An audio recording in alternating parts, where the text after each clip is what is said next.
सिंध जे ॿिनि शहरनि जी आदलपुर शहर में भी बिस्मिल्लाह पब्लिक हाई स्कूल आदलपुर तरफ़ां हिकु शानदार रैली कढी वई। रैली में उस्तादनि, शागिर्दनि ऐं शागिर्दनि पारां हिसो वरितो। रैली मुख़्तलिफ़ हंधनि खां थींदे सिंध प्रेस क्लब आदलपुर पहुती, जिते उस्तादनि, शागिर्दनि ऐं ॿियनि टाइमूं सां ॻाल्हाईंदे चयो त जेको ॾींहुं आहे असांजी आज़ादी जो ॾींहुं आहे।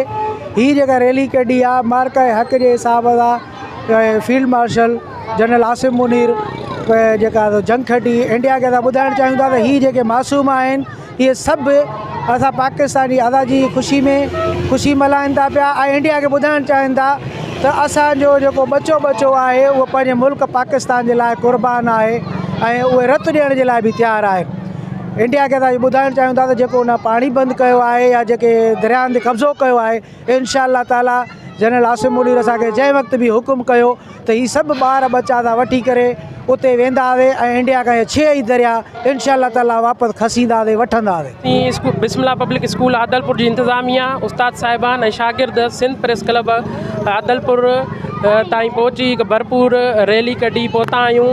हीअ रैली 14 अगस्त पाकिस्तान जी आज़ादी जे ॾियारे ऐं हुकूमत जे ऐलानिया मोर्का हक़ जे हवाले सां कढी वई, जंहिंमें बिस्मिल्लाह स्कूल आदलपुर जी इंतज़ामिया, शागिर्द ऐं उस्तादनि भरपूर नमे सां शिरकत करे ऐं इहो वतन सां ऐद कयो त असीं हमेशह वतन जे लाइ जान क़ुर्बान करण लाइ तयारु आहियूं। जीअं त असां समूरा पाकिस्तानी आहियूं, इन जे लाइ असां सभिनी ते फ़र्ज़ु आहे त असां अॼु 14 अगस्त दिली ऐं पुरजोश तरीक़े सां मल्हायूं। जीअं त असां बिस्मिल्लाह स्कूल आदलपुर जे तरफ़ां समूरा स्कूल ऐं समूरा शागिर्द ऐं उस्ताद गॾिजी करे अॼु 14 अगस्त मल्हाए रहिया आहियूं।